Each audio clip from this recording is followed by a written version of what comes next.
Rawalpindi. Just talk about under construction overhead bridges and underpasses. Let the existing roads and streets go to hell. It is no use repairing the old roads.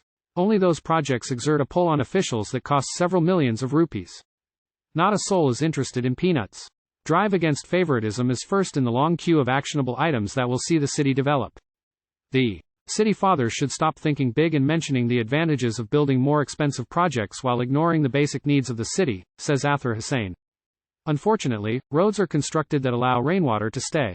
Roads that have even an inch of water can break up due to the wedging action of water held in minute cracks in the surfacing as heavy vehicles pass over, says Imdad Ali. Heavily potholed roads in cities are costing the taxpayers millions of rupees each year in increased fuel prices, lost time in traffic jams, expenses of repairs to vehicles, medical bills of dislocated and fractured bones, adds Imdad.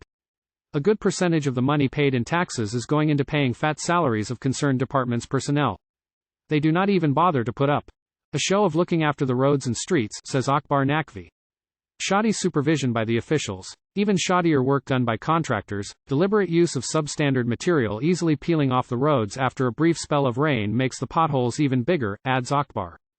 Piles of rubble and garbage lining the lanes, dirt roads, trenches dug by telephone, electricity and other departments not paved for months together, are some of the challenges staring in our face, says Ashiq Jafari.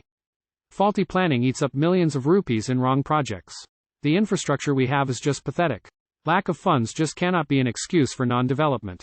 Millions of dollars of foreign investments are coming in and the percentage of people paying taxes is on the rise. Still, they complain about lack of funds, says Mehdi Hassan. In fact, people wouldn't mind paying increased taxes, if they are assured that they will get better basic amenities and infrastructure for the money they shell out. Roads can be better if the middlemen do not eat and misuse the money given for maintenance, adds Mehdi. The city fathers simply do not understand city residents' problems. A lot of development is possible if corruption is controlled.